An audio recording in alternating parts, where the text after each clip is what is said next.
जी बोलिए। जी सर। जी बोलिए। जी जी, आपने जो मेडिसिन दी थी सर पिछली बार, तो उससे काफी रिलीफ हुआ है सर मुझे। हम्म आ, जो हाइपर सेंसिटिविटी की प्रॉब्लम थी, ग्लैंड सेंसिटिविटी की, हम्म तो उसमें 100% मुझे रिलीफ मिला है सर। हम्म और इरेक्शन भी बहुत अच्छा अभी आता है, हम्म और टाइमिंग भी बहुत बढ़ गई सर। ठीक। और लिबिडो पे भी प्रॉब्लम बहुत ठीक हो गई सर। ठीक। ओके। बहुत अच्छा मुझे रिलीफ मिला सर आपके ट्रीटमेंट से। ठीक। ठीक है। यानी मैं हर जगह ट्राई किया हुआ सर, आयुर्वेदा भी किया था, होम्योपैथी भी किया था, एलोपैथी की भी ट्रीटमेंट ली थी, मगर किसी से मुझे इतना रिजल्ट नहीं मिला जो आपके ट्रीटमेंट से मुझे मिला है सर। ठीक। ओके। ठीक है, आपका फीडबैक हम डाल सकते हैं यूट्यूब पे? जी सर, जी सर, सिर्फ मेरी आइडेंटिटी आप नहीं डालेंगे, वो नहीं डालेंगे, वो नहीं डालेंगे। जी सर, जी सर, ठीक है। आप डाल सकते हो। आपकी ट्रीटमेंट से बहुत ही मुझे रिलीफ मिला है सर। और जो कम से कम 5-6 साल से मैं ये तकलीफ में था, मगर अभी मुझे बहुत सही रिलीफ मिले, यानी 100% कह सकते हैं। ठीक।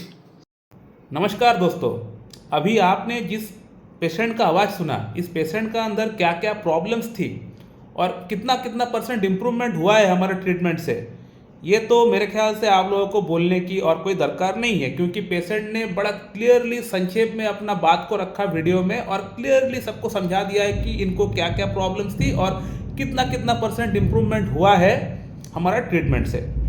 अभी इस वीडियो में मैं सिर्फ ये समझाने का प्रयास करूंगा कि इस पेशेंट को कौन सा मेडिसिन प्रिस्क्रिप्शन किया गया था। जैसे कि आप लोगों को पता है कि मैं एक क्लासिकल होम्योपैथ हूँ, मैं सिंगल मेडिसिन प्रिस्क्रिप्शन करता हूँ, 8, 10, 15, 20 मेडिसिन एक साथ प्रिस्क्रिप्शन नहीं करता हूँ।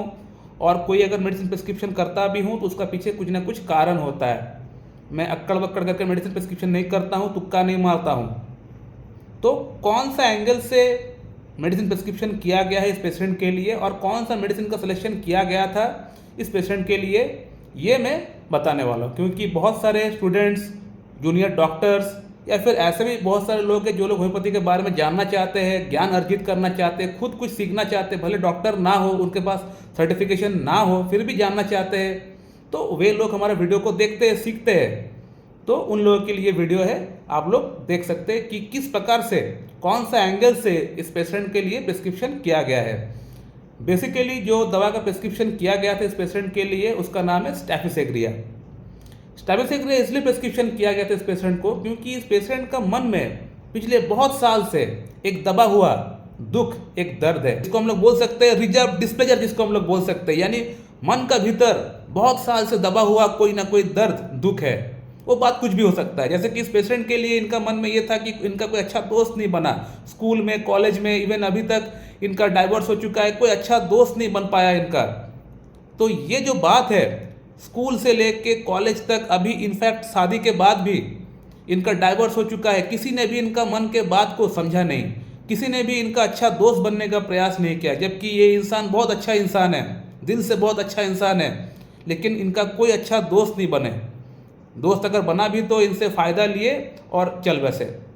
जब इनको सहायता की बारी आई, किसी ने भी हाथ आगे नहीं बढ़ाया। तो ये जो कष्ट है, जो दुख है, ये एक दबा हुआ दुख, एक मन में इनको हमेशा चोट पहुंचाता हुआ आ रहा है। तो ये सबसे बड़ा एक पॉइंट है स्टैफिसेग्रिया के लिए, रिजर्व डिस्प्लेजर, दबा हुआ दुख, दबा हुआ दर्द। दोस्त लोग स्कूल में, कॉलेज में इनको चिढ़ाते थे, मजाक बनाते थे, तो ये कष्ट इनका मन में, मेंटली इनका एक कष्ट बचपन से ही क्रिएट हो गया। तो ये एक बहुत बड़ा सिम्टम है स्टैफिसेग्रिया के लिए। इनफैक्ट इनका फैमिली वाले भी बहुत ज़्यादा सपोर्टिव नहीं रहा है इनके साथ। तो ये और एक बात है स्टैफिसेग्रिया के लिए जो कि हम लोग प्रिस्क्रिप्शन करने के लिए सोचते हैं। इसके अलावा अगर किसी के साथ अन्याय होता है, चाहे खुद के साथ हो या उनके आंख का सामने किसी और के साथ अन्याय होता है, तो इस व्यक्ति को ये पसंद नहीं होता है। उनको लगता है कि मैं यहाँ पे अपना आवाज़ को बुलंद करूँ, मैं यहाँ पे बोलूँ, मैं प्रोटेस्ट करूँ यहाँ पे। तो injustice can not be tolerated, ये इनजस्टिस को टॉलरेट नहीं कर पाते हैं। ये स्टैफिसेग्रिया का बहुत बड़ा सिम्टम है। चाहे अन्याय किसी और के साथ ही क्यों ना हो रहा हो, वो वहाँ पे जाके बात करेगा, वहाँ पे जाके प्रोटेस्ट करेगा। ये स्टैफिसेग्रिया का अच्छा एक सिम्टम है। तो इस पेशेंट के साथ ये सब सिम्टम्स मैच किया है। थर्ड सिम्टम की अगर बात करें तो इनका आंख में स्टाइस बचपन से लेके बहुत बार हो चुका है, जिसको हम लोग बोलते हैं आंख आना, ये बहुत बार इनका बचपन से लेकर अभी तक हो चुका है। इसके अलावा पेशाब हस्तमैथुन के बाद इनको बार बार बाथरूम जाने की अर्ज लगता है। ये और एक पिकुलर सिम्टम है स्ट्रैबिस्मैग्रिया की। और अगल बगल में कोई अगर स्मोकिंग करता है तो वो स्मोकिंग का जो स्मेल होता है वो टॉलरेट नहीं कर पाते। ये भी एक अच्छा सिम्टम है स्ट्रैबिस्मैग्रिया की। तो यही सिर्फ मेंटल सिम्टम्स और कुछ फिजिकल जनरल्स को लेके मैं दवा प्रिस्क्रिप्शन किया था स्ट्रैबिस्मैग्रिया, क्योंकि मेंटल सिम्टम्स का जो वैल्यू है ना होम्योपैथी में सबसे ज़्यादा है। इसलिए पेशेंट का मन को समझना पड़ेगा। पेशेंट का मन को अगर आप रीड कर सकते हैं तब तो फिर आप जीनियस बन गए।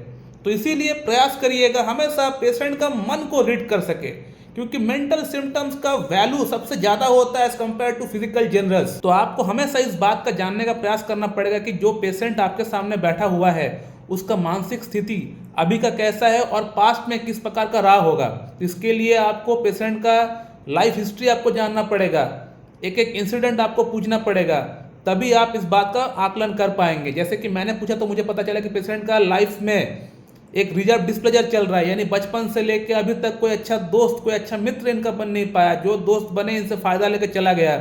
जब इनकी बारी आई तो किसी ने भी इनको हेल्प करने नहीं आया। शादी हुआ तो शादी इनका टूट गया। तो यहाँ पे एक मन में एक दुख, एक दर्द, एक रिजर्व डिस्प्लेजर यहाँ पे भी क्रिएट हो गया, एक मॉडिफिकेशन क्रिएट हो गया। तो ये जो दुख है, ये जो दर्द है, इन सब सिम्टम्स का होम्योपैथी में बहुत वैल्यू है, क्योंकि हमें पता है कि इन दुख से, इन दर्द से, इन अपमान से, इन इनजस्टिस से बहुत सारी बड़ी बड़ी रोग उत्पन्न हो सकता है, क्योंकि मन ही है जो बॉडी को चलाता है। तो इस मन से बहुत सारे रोग उत्पन्न हो सकता है। ये मॉडर्न साइंस आज का नहीं समझता है, लेकिन हम होम्योपैथिक डॉक्टर समझते हैं और इसीलिए हम लोग ट्रीटमेंट भी कर पाते हैं, इस तरह कंडीशंस को ठीक भी कर पाते हैं। कोई भी एलोपैथिक फिजिशियन इस तरह कंडीशन को ठीक करने के बारे में सोच तक नहीं सकता है, क्योंकि आप लोग इन सिम्टम्स का कोई वैल्यू नहीं देते हो। इन सिम्टम्स का आप लोगों के लिए कोई महत्व नहीं है। और जब आप लोग महत्व दोगे नहीं, जब आप लोग इंपॉर्टेंस दोगे नहीं इन सिम्टम्स का, तब फिर आप लोग कैसे ट्रीट कर पाओगे पेशेंट को। क्योंकि पेशेंट का प्रॉब्लम का स्टार्ट होने का जो रूट कॉज है, जो जड़ है, वो तो ये है, और इसको आप लोग इंपॉर्टेंस देंगे नहीं तो कैसे पेशेंट ठीक हो पाएगा। इसीलिए आप लोग ठीक नहीं कर पाएंगे, जिंदगी में ठीक नहीं कर पाएंगे। आप लोग सप्रेस कर पाएंगे, टडालाफिल वगैरह देंगे, वही ब्लड फ्लो बढ़ाने का मेडिसिन आप लोग दे पाएंगे। इसको छोड़कर पेशेंट का प्रॉब्लम का जो रूट कॉज है उसमें आप लोग घुस नहीं पाएंगे। उसमें घुसने का क्षमता सिर्फ होम्योपैथी के पास ही है और किसी के पास नहीं है। होम्योपैथी में जो क्लासिकल होम्योपैथ है सिर्फ उनके पास है। ऐसा नहीं कि जो 8, 10, 15 मेडिसिन दे रहे हैं उनके पास जाएंगे तो कोई फायदा नहीं होगा। जो क्लासिकल होम्योपैथी प्रैक्टिस करता है, जो सिंगल मेडिसिन प्रिस्क्रिप्शन करता है, एक समय में एक पेशेंट को एक दवा देता है, वही लोग ठीक कर पाएंगे इस तरह कंडीशंस को। सो माय डियर फ्रेंड, मैं इस वीडियो को यहीं पे एंड करता हूँ। So thank you very much and have a good day.